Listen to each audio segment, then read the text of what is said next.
There hasn't been a goddamn mystery writer worth reading since Dashiell Hammett died. He slurred at a table of mystery writers. Tomorrow was day one of the Bouchercon, the annual mystery fan convention. You're worth reading, I ventured, smiling, trying to keep it light. Roscoe Kane, the shoulders of his plaid shirt flecked with dandruff, his patched brown sports jacket slung sloppily over the back of his chair, looked at me with disgust lining every wrinkle of his basset hound face, his roomy china blue eyes like nasty lasers. The hoarse voice wanted to be contemptuous, but sad self-pity got in the way. I used to be. Across the table from us, Brett Mertz, in faded blue work shirt and jeans, leaned over and gestured, his long curly hair and free-flowing mustache making him look like a hippie Gene Shalit. He had the kind of enthusiasm it took to have driven here from Colorado in a Datsun. I'll bet you could still write a hell of a yarn, he said. You ought to come out with a new Gat Garson. A bigger chill couldn't have fallen across the small party of five if somebody had turned on the air conditioning. The rest of us, me, Peter Christian, Tim Culver, were well aware of Roscoe Kane's unfortunate situation where publishing was concerned. But Mertz rushed in where angels fear to tread. Don't tell me you've got writer's block, Mertz said good-naturedly. I wrote you a fan letter back when I was in high school and told you I was trying to be a writer and said I had a book half written but was stuck and that I was afraid I had writer's block, remember?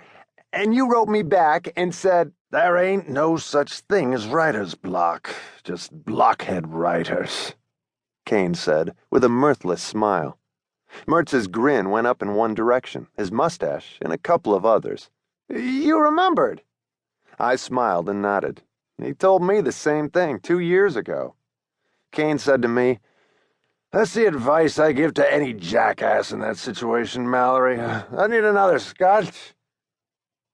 A pretty brunette barmaid in a short skirt took care of that. Kane didn't seem to notice her, even when she bent over and gave us a view right off the cover of one of Kane's Gat Garson paperbacks. I was hoping the question about why Kane wasn't publishing anything, why he hadn't published a new novel in the United States in 15 years, in fact, and anywhere in the world in the last 10, had been forgotten in the wake of Kane's latest scotch, a long, slow, joyless sip of which he took, and then got right into the inevitable harangue. I was the biggest name in paperbacks, he said, launching into a variant of a speech I had heard half a dozen times before, and read as many times in letters from him. Spillane came along writing his violent junk and took the paperback world by storm. It was post-war, and the vets wanted some hair on their books' chests, and the Mick, for all his faults, knew that. You don't take a guy who's been in the Battle of the Bulge and give him a book about a guy in a white suit whose gun goes bang and makes a nice, clean, tidy little hole in the bad guy's black suit. Nah! You have your guy shoot a big, unpleasant, bloody hole in the bad guy. A hole you could drive a Mack truck through. That's what a reader who's been through the Second World War goddamn well expects. Carnage. And he doesn't expect the sex to be prim and proper either. He's looking for it hot and horny. Kane was wound up now. This story used to be delivered more articulately.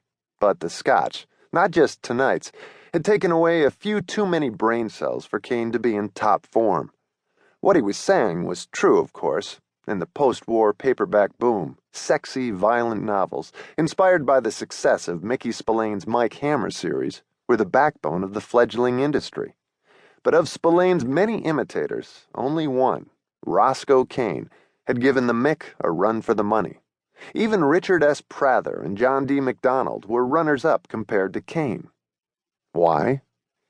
Because I was smart enough to use humor. Oh, not that broad, campy crap Prather used to dish out. Mertz, hearing one of his idols besmirched, interrupted. I like the Shell Scott stories. They were lousy, Kane ranted. My humor was subtle. My stuff was Hammett done tongue-in-cheek. Low-key, Peter Christian said, eyes intense behind dark-rimmed glasses.